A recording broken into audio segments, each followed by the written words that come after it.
Assalamualaikum warahmatullahi wabarakatuh.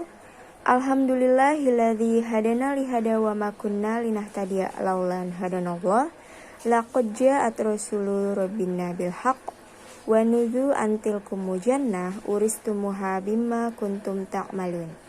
Asyhadu an la ilaha illallah wa asyhadu anna Muhammadan abduhu wa rasuluh sallallahu alaihi wasallam wa ala alihi wa ashabihi amma ba'du. Hati-hati dengan penyakit hati. Dalam Islam, terdapat sejumlah penyakit hati yang berbahaya bagi individu yang mengidapnya.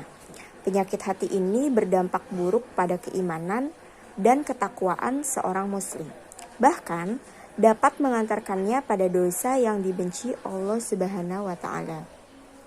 Penyakit hati yang bermaksud bukanlah penyakit liver, hepatitis, dan lain sebagainya, tetapi lebih kepada penyakit hati spiritual atau emosional.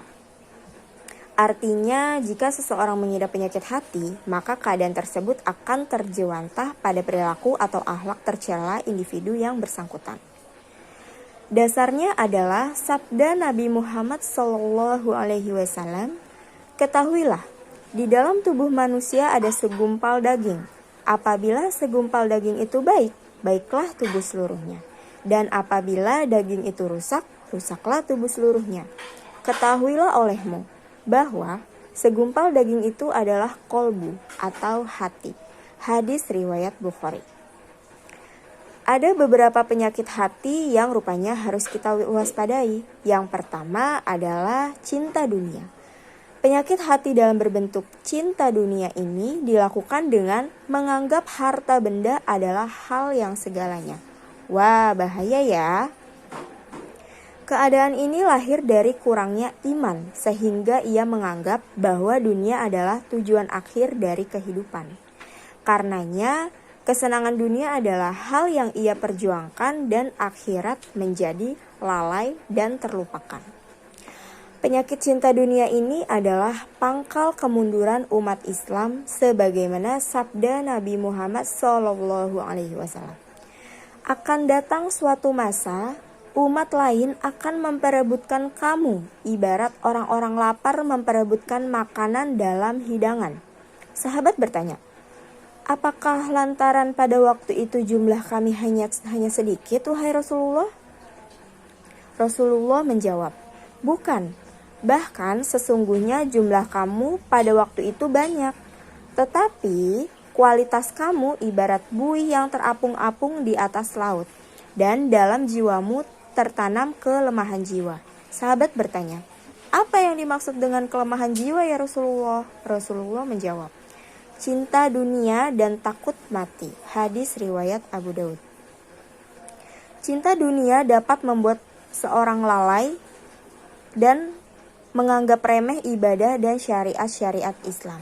Hal ini disebabkan cinta dunia merupakan pangkal dari penyakit hati lainnya seperti sifat rakus, tamak, bangga, angkuh, sombong, dan lain sebagainya. Jadi takut nih. Penyakit hati yang kedua yaitu iri, dengki, atau hasad. Sifat iri dengki merupakan penyakit emosional yang harus diwaspadai. Bagaimanapun juga orang yang punya sifat ini selalu memandang bahwa yang dimiliki orang lain lebih baik dan menarik dari yang dimilikinya. Seperti tidak bisa melihat rumput tetangga lebih hijau dari rumput sendiri. Akibatnya, bukannya bersyukur, ia malah mengeluh dan berpandang negatif pada orang lain. Yang menjadi penyakit hati ini adalah sifat iri yang kedua karena dapat menimbulkan persepsi buruk pada orang lain atau bisa dibilang suudzon dan merenggangkan persaudaraan umat Islam. Hati-hati ya.